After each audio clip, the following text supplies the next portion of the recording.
Okay, let's look at the other side of the ball, the 49ers defense against Arizona's offense. What do you notice about Arizona's offense this season through 2 games? To be honest, I like the players they have on offense. They now finally have some skill receivers. They got a tight end and who can catch the ball, who's getting paid now. McBride, and then their outside receivers. They get Marvin Harrison Jr.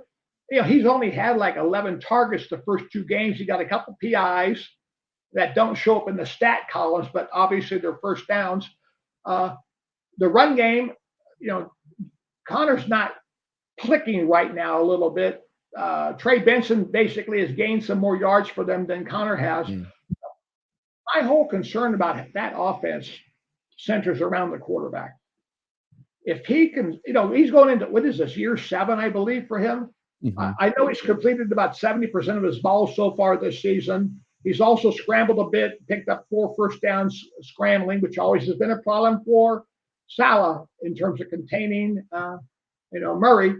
But I think they've got some good weapons on offense. The whole thing about, for which I have a concern, is how consistently can Murray play at quarterback.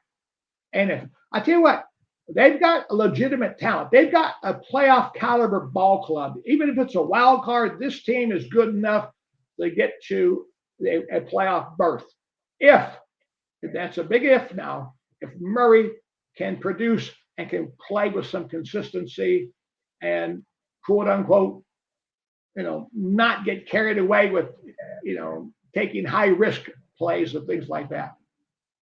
He makes so many mistakes that you wouldn't expect a guy making that much money to make. That being said, like, he can make certain plays that no one else can make. He's very dangerous scrambling the ball. I'm looking at their offense. I was watching both their games this morning. They remind me a lot of the Seahawks schematically. Their offensive coordinator is Drew Petzing. He's a Kubiak guy. The Seahawks guy is Kubiak.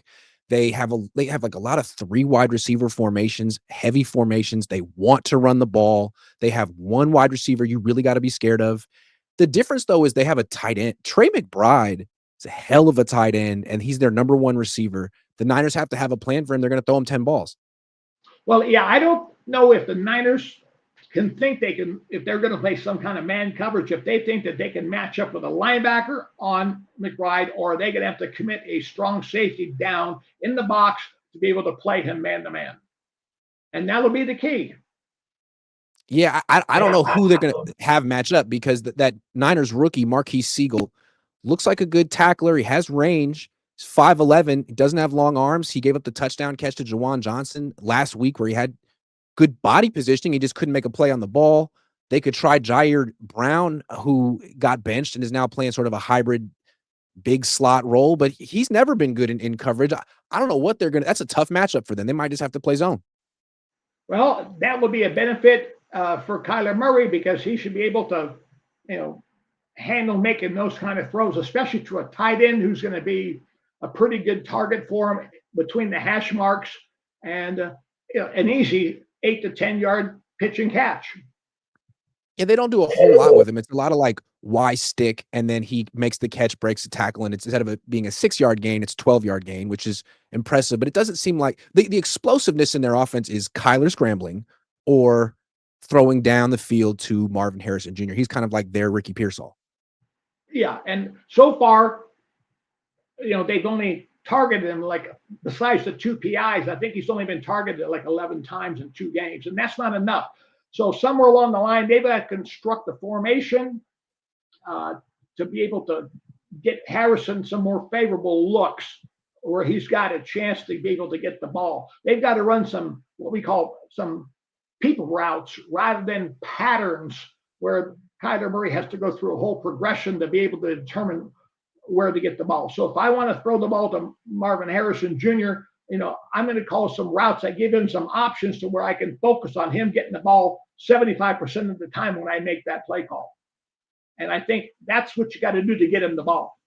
It gets back to the same concept a lot of times about how many touches can I get Marvin Harrison Jr. in that Arizona offense, and even the same thing with McBride. So I got to call some people passes, not pass patterns, but some plays that are focusing on getting the ball to a particular person and giving him some choices or options in this route to where I can hit him, 75, 80% of the time, regardless of what the coverage is. It's going to be interesting to see how the Niners match up personnel wise because it doesn't seem like the Cardinals use a lot of 3 wide receiver formations. They use a lot of 3 tight end formations. They have a lot, Elijah Higgins, I believe, 84, Tip Ryman. They got and Trey McBride. So they have 3 guys. They want to run the ball. I don't know if Upton Stout's going to be able to play in this game very much. He was such a big factor last week. It seems like they might have to go back to Luke Gifford on the ball, 5-man front, 8 in the box. Could be that kind of game. Well, the thing about it is, if I was Arizona and running with Drew running these heavy packages and everything, I would go back and look at what the Detroit Lions did against, even though it's a defensive coordinator is different now, look at what they were able to do in the playoff game and that first half of that ball game against the Niners back when the Lions had the game in hand, and they just got away from doing what they were doing best in the second half of the ball game, but they went big. And the Niners defensive front, which was better then than it is now with the youth and the experience and everything with the front 7, and get into some heavy packages and see if they can hold up when I run the ball. This is going to be such an interesting test for the 49ers young defensive line. Mykel Williams, Alfred Collins, they've been improving, but now you got to play an offense that's going to run the ball a lot with a lot of heavy personnel packages. The quarterback's a rushing threat. It's going to be really hot at Levi's Stadium. The game's probably going to be pretty tight in the fourth quarter. What is that defensive line going to have left? Because the first 2 games of the season, they really won the game with their defensive line at the end. Bryce Huff was fresh. Nick Bosa was fresh. How fresh are they going to be in the fourth quarter of this game? Well, that's the other thing. Rotating players is going to be key, especially if the weather's going to get up into the low 80s. It's still early in the season. These guys really now, this is really the 3rd week of the season. And for some of these players, this is only really the 3rd week of where they've played a lot of football.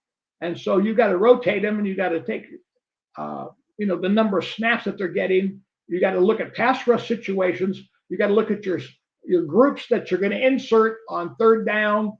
You want fresh legs to be able to attack the pocket. The other thing about which you have to have a concern, Grant, as we talked earlier, is who is going to spy. If I'm going to play man coverage against them in nickel situations on 3rd down, who is going to be the spy on Kyler Murray? Who's going to be in the Niner defense? And now it's great to say I got a spy, but my spy had better be able to catch the guy you're spying. So now you tell me in the Niner package, based upon your vast experience and knowledge of the ball club, who is that spy that Salah's going to put on the field who can run down Kyler Murray? Prize Picks will give you $50 when you play your first $5 lineup. Win or lose, you'll get $50 for playing. Use promo code COHN, COHN, and download the app now. Well, 2 guys. D. Winters has been playing his ass off so far. He ran a 4.49, I believe, at the combine. Could give him a chance. Maybe he can run with Kyler Murray from the hash to the side, from the numbers to the side, the hash to the sideline. Maybe he could cut him off. And then there's the strong safety Marquise Siegel, who ran a 4.37. He really does have range. Those would be the 2 guys. I wouldn't put Fred Warner on that assignment. I think that's a tough one for him. Yeah, no, that's not a good matchup. And the other thing is, Salah should be better now than he was. I remember a couple of years ago when we were talking about football and doing shows that, God, Kyler Murray just killed Salah a couple seasons back when he was the defensive coordinator. The first time he went up against Murray ran ragged all around the Niners, and they couldn't contain him. And the Niners had some pretty good linebackers and safeties back in those days. But I think now with Salah's experience, the other thing I would think about is I would have a spy on the left side and a spy on the right side. And the other thing is I've got to maintain some gap integrity in my pass rush. I cannot have 2 defensive tackles both rushing B gaps, because then I open up the Grand Canyon right down the pipe through the middle of the defense. So I've got to make sure that I have A gap control in the pass rush. And the second thing, Grant, is I've got to make sure I do not have all 4 of my defensive linemen rushing on the same plane. where I can draw a straight line across the pass rush, and all four of them are on the same level. I've got to have it staggered so that they're not all showing up at the same depth at the same time, because then once Murray breaks that level, it's over. So I've got to stagger it. I cannot. Okay, here's the thing. We all cannot be going for the sack all the time. Somebody has to be a controlled rusher. We cannot all think about sack, sack, sack, sack, sack. See, so can I get that message across as salad to my defensive front and let them understand there's more to this game than just going for the sack? I think that's the whole key to the game because to me, you don't need to sack Kyler Murray. He's not a good enough quarterback. All you have to do is keep him in the pocket because once he's stuck there, he can't really see the field. Even if he can see a receiver, can he get the ball without at past the defensive line without it getting knocked down? I mean, Alfred Collins is 6'5", Michael Williams is 6'5". Like, just keep him there. So if you got, that's why I like rushing 5 against him because if you rush 4, there's always going to be that one gap that he can scramble out of. But if you rush 5 and just have everyone contain him and not go for the sack, I'm not scared of him at all anymore. Well, you want to be able to harass him also, that even if he does have to make the throw, his platform has been disrupted. He's had to move his feet. He's had to find a crease, for a passing lane. And you take him away from being a rocking chair quarterback where he's got a clear field of vision, and now at 5'9" and whatever change that he is, it's a different ball game for him because he doesn't have a clear lane into which he can throw the ball.